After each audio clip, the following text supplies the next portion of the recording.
سبحان اللہ پر ادا کرتے ہیں سبحان کہ اللہ اللہ نے ہمیں ایسی جماعت میں رکھا ہے۔ اوئے ہوئے۔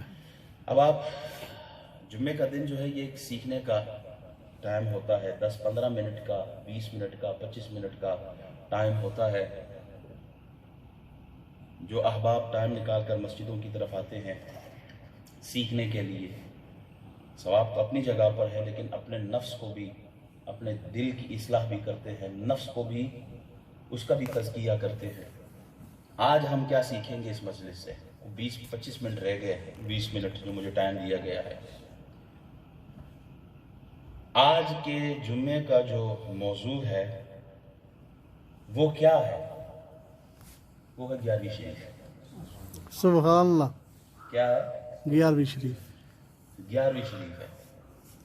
ایک ایسی 11ویں ہے کہ جس میں نہ لنگر ہے، نہ پوسٹر ہے، کچھ بھی نہیں ہے، لیکن 11ویں شریف کی مجلس ہے یہ۔ سبحان 11ویں شریف جس میں تلاوت بھی ہو گئی ہے، حضور کی ایک قصائد بھی پڑھ لیے گئے، نعت بھی ہو گئی ہے اور تقریر بھی ہو رہی ہے۔ سبحان اللہ۔ لیکن یہ جو 11ویں شریف ہے ذرا مختلف ہے۔ کیسے؟ اس میں ہم حضور غوث اعظم کی کرامات اپنی جگہ پر ہے، حضور غوث اعظم رضی اللہ تعالیٰ عنہ کی تعلیمات، the teachings of حضور غوث اعظم رضی اللہ تعالیٰ عنہ، سبحان اللہ۔ کیا ٹیچنگ تھی حضور غوث اعظم رضی اللہ تعالیٰ عنہ کی، کیا پڑھایا ہے؟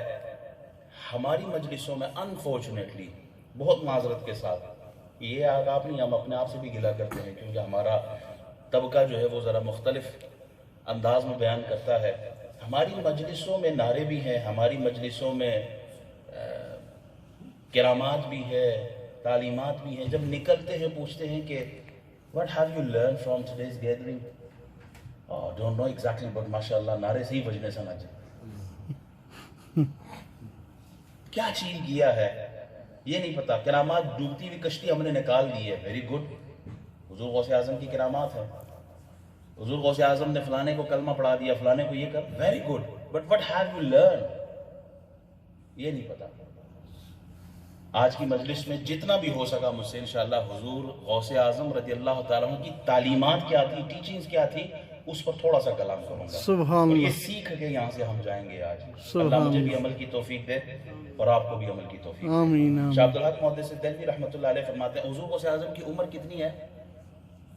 90 سال۔ 90 سال۔ 90 سال آپ نے اس دنیا میں وقت گزارا۔ 33 سال آپ مفتی تھے، فتویٰ دیتے رہے، آپ درس و تدریس ٹیچنگ کرتے تھے اور فتویٰ دیتے تھے۔ 40 سال آپ پھر مسند ارشاد میں بیٹھے اور واعظ و نصیحت کرتے تھے۔ سبحان 40 سال کا دور آپ کا واعظ و نصیحت کا۔ شاہ عبدالحق محدث دہلوی رحمۃ اللہ علیہ فرماتے ہیں حضور غوث اعظم کی کوئی ایک مجلس ایسی نہیں تھی جس میں غیر مسلم آ کر کلمہ نہ پڑھ لیتا تھا۔ سبحان اللہ مشرک، کافر، سبحان اللہ سبحان یہودی، اللہ۔ عیسائی، مجوسی واہ آ کے حضور غوث اعظم کی بارگاہ میں کلمہ نہ پڑھ لے، ایک مجلس بھی ہم نے ایسی نہ دیکھی۔ واہ حضور غوث اعظم کی مجلس میں آنے والا شخص مسلمان ہو کے جاتا۔ اگر کوئی گمراہ تھا، بد مذہب تھا، ڈاکو تھا، چور تھا، وہ آپ کی تعلیمات سن کر آپ کے ہاتھ پر توبہ کرتا، بیعت کرتا، پلٹ کے جاتا تو صاف شفاف دل لے کے جاتا تھا۔ واہ یہ فرق ہے اولیاء اللہ میں اور اس دور کے مولویوں میں۔ یہاں سے کافر کافر کہہ کے مسجدوں سے نکالا جاتا ہے، اے بدعتی ہے، اے مشرک ہے، اے کافر ہے۔ آج کے دور کی مسجدوں میں کافر، یہ فلانا کافر تھے، وہ کافر، کل میں ہی ٹھیک ہوں باقی سارے کافر۔ لیکن یہ اللہ والے، یہ مزاروں والے، اجمیر شریف جائیں، خواجہ غریب نواز کے مزار پہ ہندو بھی آتا ہے، عیسائی بھی جاتا ہے، بت پرست بھی جاتا ہے، یہ اپنے قریب کرتے ہیں۔ اسی لیے آپ دیکھتے ہیں کہ ان کے مزاروں پہ، ہمیں اپنے باپ دادا کی قبروں کا نہیں پتا، پر دادا کی قبر کہاں ہے، بہت مشکل سے جائیں تو والد کی قبر، دادا اور پر دادا کی قبر تک ہمیں پتا ہوتا ہے، اس سے اوپر پتہ نہیں پر دادا کی، دادا کی کہاں ہوں گی قبریں۔ لیکن ہزاروں سال گزر گئے ہیں، حضور داتا صاحب کی قبر آج بھی لاہور میں اپنا فیض دے رہے ہیں۔ سبحان اللہ سبحان اللہ۔ اللہ والے ہیں، یہ نور والے ہیں، بے شک۔ یہ حضور کا فیض تقسیم کرنے والے لوگ ہیں۔ انہوں نے کافر نہیں بنایا، انہوں نے کافروں کو مسلمان بنایا۔ سبحان اللہ۔ یہ کافر بنانے نہیں، یہ بلکہ مسلمان بنانے آئے تھے۔ مخلوق خدا پر رحم کھانے والے لوگ تھے، اور یہی دلوں پہ راج کرنے والے ہیں۔ عبداللہ بن مبارک بغداد میں داخل ہوئے نا، تو ہارون رشید بادشاہ اور اس کی بیوی تھی وہاں، تو لوگوں کا اچانک ایک شور شرابہ ہو گیا، تو یہ سمجھے کہ شاید کسی دشمن نے حملہ کر دیا۔ پوچھا کہ یہ کیا ہوا ہے، تو خادموں نے بتایا کہ شہر میں عبداللہ بن مبارک تشریف لے آئے۔ ہارون رشید کی بیوی نے کہا کہ اصل بادشاہ تو یہ لوگ ہیں جو دلوں پہ راج کرتے ہیں، تم تو سروں پہ راج کرتے ہو، لیکن یہ ہے اصل بادشاہ، یہ اللہ والے اصل بادشاہ لوگ ہیں جو لوگوں کے دلوں پہ راج کرتے ہیں، سبحان اور اصل حکمران ہے ہی وہی جو دلوں پر راج کرے۔ ان لوگوں کی زبانوں میں مٹھاس ہے، ان کا انداز تبلیغ الگ ہے، ان کی ٹیچنگ ذرا مختلف ہوتی ہے۔ حضرت ابراہیم بن ادم کے پاس ایک آدمی آیا، کہتا ہے کہ آپ اللہ والے لوگ ہیں، ذرا ہماری تسکین فرمائیے، ہمیں خوش کیجیے۔ کہا کیا؟ کہا دنیا میں ہم عیش و عشرت کی زندگی گزارنا چاہتے ہیں، وی وانٹ فریڈم ان دس دنیا، کوئی لمٹ نہ ہو، کوئی کنڈیشنز نہ ہو، اور آخرت میں جنت بھی چاہتے ہیں، دنیا بھی آزاد اور آخرت بھی آزاد چاہتے ہیں۔ تو آپ نے بڑے اچھے انداز سے اصلاح کی ہے۔ آپ نے کہا ٹھیک ہے، آپ مجھے ایک سوال کا جواب دیں، اس کے بعد آپ کے لیے آسانی ہے۔ کہا کیا؟ کہا ایسی جگہ جا کے گناہ کرو جہاں پر اللہ نہ دیکھے، اللہ ایسی جگہ چھپ کے گناہ کرو جہاں اللہ نہ دیکھے۔ اس نے کہا ہاؤ از اٹ پاسبل؟ علم یعلم بان اللہ یرا، تم جہاں بھی جاؤ گے اللہ تمہیں واچ کر رہا ہے، تمہیں دیکھ رہا ہے۔ سبحان اللہ یہاں سی سی ٹی وی کیمرے ہوں نا، یا روڈ پہ سپیڈنگ کیمرے لگے ہوں تو ہم بڑی احتیاط کرتے ہیں، پولیس ہے، کیمرے ہیں، کوئی دیکھ رہا ہے، واچ اوور۔ وہاں اللہ فرماتا ہے علم یعلم بان اللہ یرا، میں تمہیں دیکھ رہا ہوں، تو کیسے گناہ ہو سکتا ہے؟ کہا اچھا ایسے کرو، اس کا رزق جو وہ دیتا ہے وہ چھوڑ دو۔ کہا یہ کیسے پاسبل ہے؟ I can't survive without my food، پانی نہ پیے بندہ سروائیو کر سکتا ہے؟ No chance. کہا پھر ایسا کرو، جب گناہ کا وقت آئے نا زمین چھوڑ کے چلے جایا کرو۔ یا معشر الجن والانس ان استطعتم ان تنفذوا من اقطار السماوات والارض فانفذوا لا تنفذون الا بسلطان۔ کہاں جاؤ گے زمین اور آسمان کو چھوڑ کے؟ جہاں بھی جاؤ گے اللہ کی حکومت ہے، اللہ کوئی نہیں چھوڑ سکتا اس زمین کو۔ کہا یہ بھی پاسبل نہیں ہے، میں اس کے در کو بھی نہیں چھوڑ سکتا، اس کے در کو بھی نہیں چھوڑ سکتا۔ کہا پھر یوں کرو، جب موت کا فرشتہ آئے نا تو اسے کہو کہ just one moment, give me Allah time, I want to repent in the court of Allah subhanahu wa ta'ala, I want to ask forgiveness in the court of Allah subhanahu wa ta'ala. Oh Allah, forgive me for my sins that I committed in my life۔ فرمایا نہیں، وہ بھی کوئی chance نہیں ہے، فرشتہ تو ایک لمحہ بھی وقت نہیں دیتا۔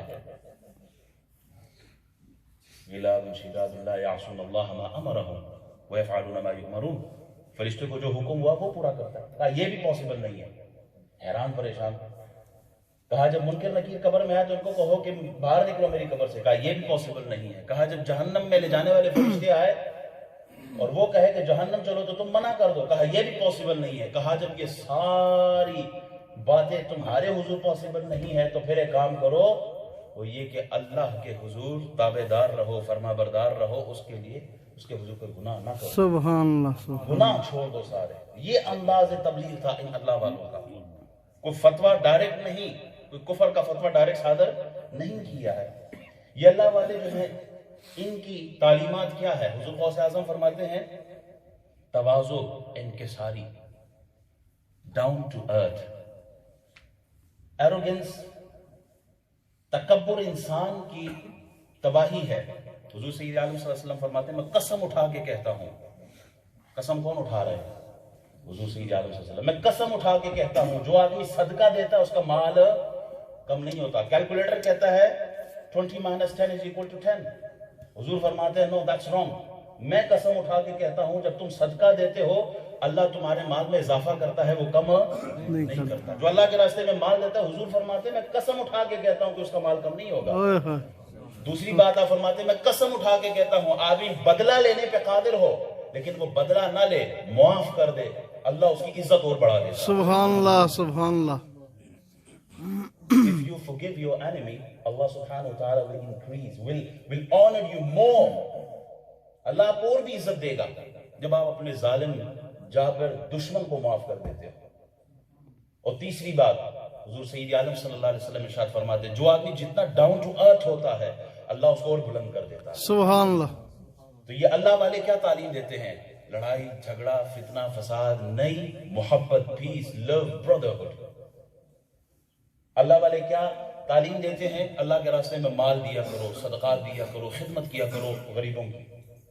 یہی تعلیمات حضور غوث اعظم رضی اللہ تعالیٰ عنہ، تواضع ان کے ساری، ڈاؤن ٹو ارتھ رہو۔ حضرت علی مدینہ شریف میں ہے اور ایک اجنبی مسافر باہر سے آیا تو کہا کہ آپ کون ہیں؟ حضرت علی نے یہ نہیں کہا کہ میں داماد رسول ہوں، میں زوج بطول ہوں، میں سرداران جنت کا والد ہوں، میں شہر علم ہوں، میں عشرہ مباشرہ میں سے ہوں، نہیں، انا رجل من المسلمین، میں عام مسلمانوں میں ایک مسلمان ہوں۔